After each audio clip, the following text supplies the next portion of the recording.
Okay folks, today we're going to be tying up a salmon brooch. So this is a Veniard salmon fly pin. The pattern we're going to be tying up is a Agivey Wye, Agivey Wye bug number 1. Okay, so just going to add my thread on as normal. This is a bit of a variant, so instead of your normal silver oval for this kind of fly, I'm going to use gold. The reason being is that it's a gold brooch and it'll just look a wee bit neater. Okay, so also, if you haven't tied on this before, I have secured it in with a little bit of cardboard here just to protect the face and also protect the hook. And then I've bent out the pin a little bit just so it's easier to work with. But that can bend in quite easily too, it's quite strong. Okay, so I'm going to tie on our, that'll be the rib.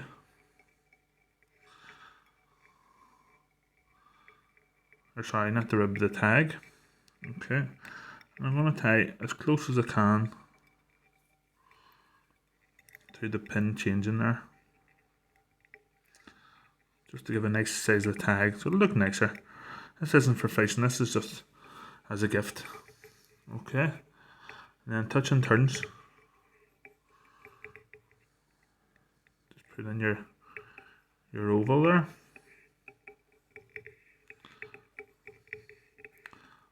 Okay, and I just tie that in until the shank becomes level. Okay, then secure it in a few wraps, and then cut off your excess so it'll end about halfway up the shank. Okay, and then the tail of the fly is going to be golden pheasant, red breast feather. So what I'm going to do is I'm going to just expose a wee bit of the tip and always use a wee bit of wax on the thread and just tie in that tip.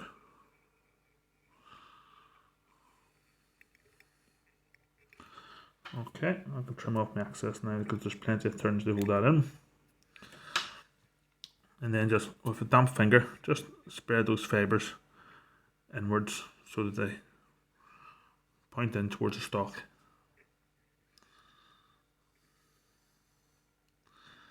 And then just start wrapping. Every wrap of this kind of with feather, I would always double it again after every turn, as you can see here. Okay, and then I'll just secure that in. Okay, and it's worth saying that obviously this pattern, you could be tying this in a hook, you could be tying this on a tube, it's entirely up to yourself. So whenever I tie the shrimp fly tails, they're always a wee bit messy. So I usually take out the hook and then just blow up the rear. But because this is a brooch, it's just going to be a wee bit more fiddly. So I'll try to do it while it's on the face. We'll see how it goes. Okay, and then just tie, I would tie over that. And I do this, whether it's being fished or not, it will really secure those fibres and they will kick up against the tag after a few wraps. Okay, just roll this up out of the way. So now I'm going to secure them with what will be my tag, or what will be my rib, and also what will be my main body, so or the rear body. So underneath I'm going to secure in that gold oval again.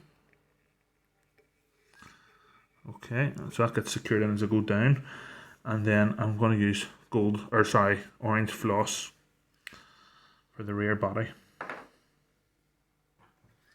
And this is Danville, so it's really nice and silky looking for the likes of this kind of brooch as a gift. I'm just using one strand but doubling it, and that's going to be secured in at the top, and at the same time the rib is going to be secured in at the bottom.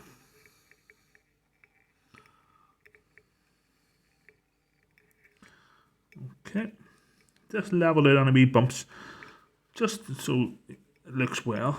Okay, and then just start wrapping on your floss. The original obviously had fur, so you could use seal's fur alternative, or you can use floss for the smaller flies. Okay, and again, if I was fishing this, I would actually use a white thread underneath, because whenever it gets wet, it's not as prominent, the colours. But for this, it's absolutely fine.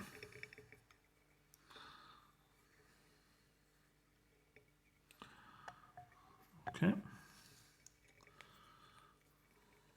I'll secure that in. Just be careful whenever you're making these brooches as well, folks. You're not obviously going to be tying right up to the eye.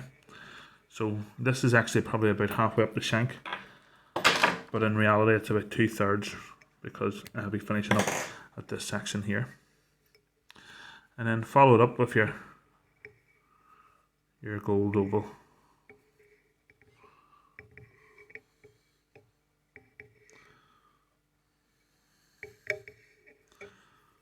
Okay. Up enough of that there. Brilliant. Right. Mid hackle then is going to be hot orange, or orange should I say even. It's quite a large one, so what I've done is I've prepared it. I've just pulled out all the fibres and then just exposed the tip. Snapped off the tip and secured a few fibres in. Always wax my thread whenever I'm doing hackles. Okay, a few turns to secure it in, then double back those fibres.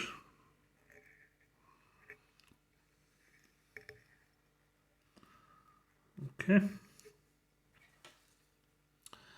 Then just train the fibres to go inwards.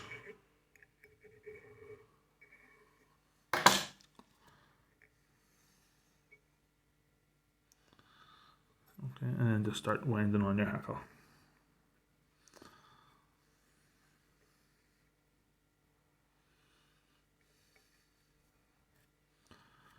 Okay, I'm only going to do a few turns, so I want to be able to see that body through the fibres.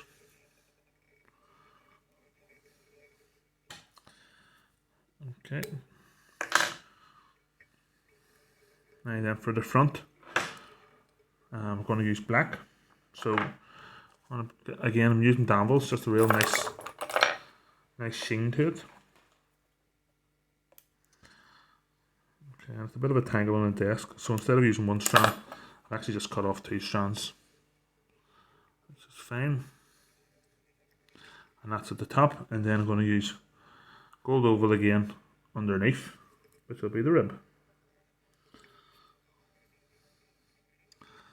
Okay, and just bring that right up to that hackle.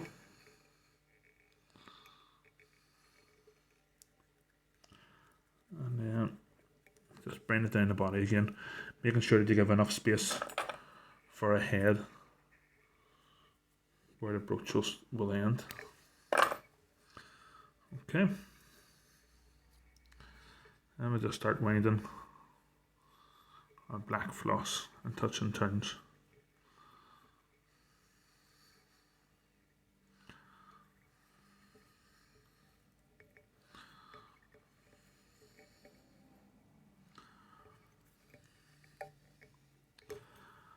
Okay, a few turns to secure that in, and then follow it up with the gold oval.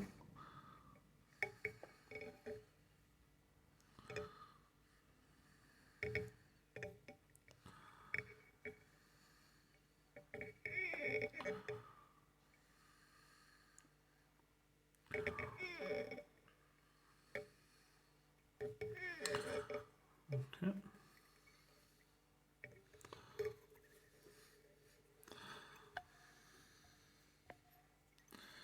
And just get your scissors, trim off any excess.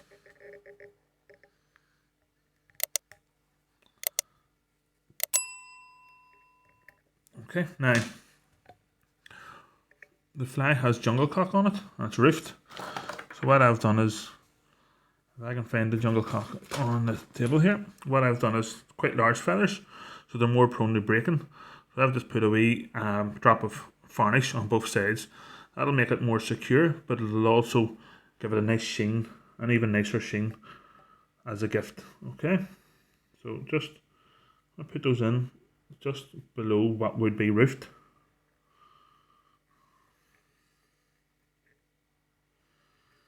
And again, I'm conscious this isn't for movement, this is for show.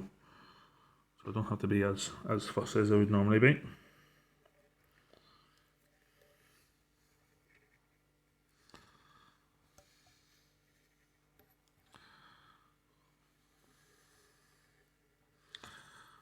Okay, and what I'm actually going to do, the way these are laying, is I'm going to put a little bit of thread behind them.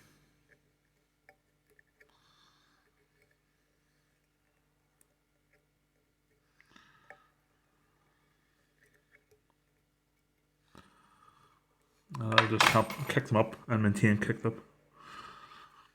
Okay. And I always do this anyway to protect the jungle cock, so might as well do it now. So it doesn't slip off. A wee bit of super glue thread wraps. You can afford to do it as well on a hook size this, on a brooch, because the hook size is so large. Okay, once the super glue is dried, which only takes a few seconds, go in and trim off your excess. Okay. Next is the final hackle. So it's a brown hackle. So I have like a pale brown here, almost ginger. Something that I would use for foxwoods.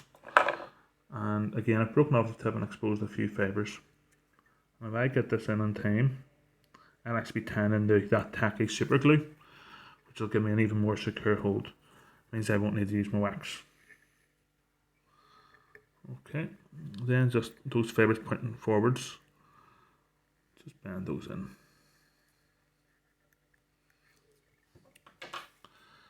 And then start to train them inwards.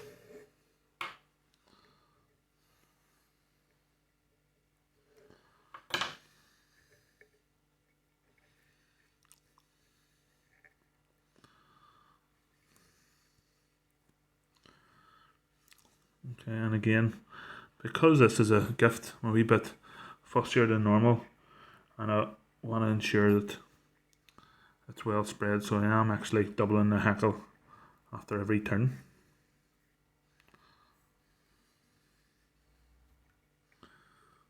Okay. In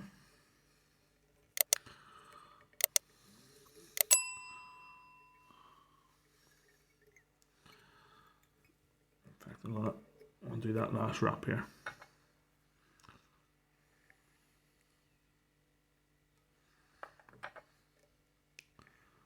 Just don't like the way the fibres are sitting. Okay.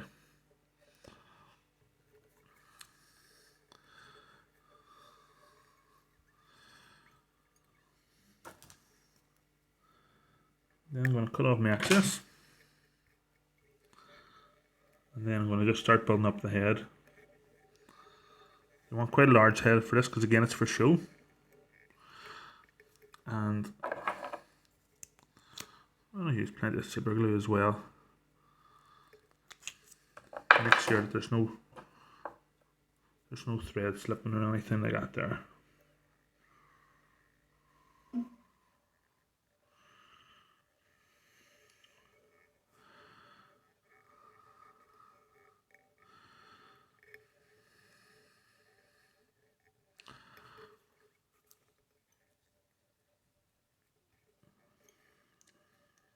Okay, once you're happy then, all you need to do is get your whip finish tool and just do a whip finish knot. And that is your salmon fly brooch. Ideal little gift, very personalised gift, and one that you can be given any time of the year. And then this brooch just goes in like that there, and it sits lovely on a coat or a hat or anything like that there. So folks, hopefully you enjoyed that. As always, do check out my other videos. I do have one of these on a cascade as well, worth checking out. Until next time, all the best. Thanks very much.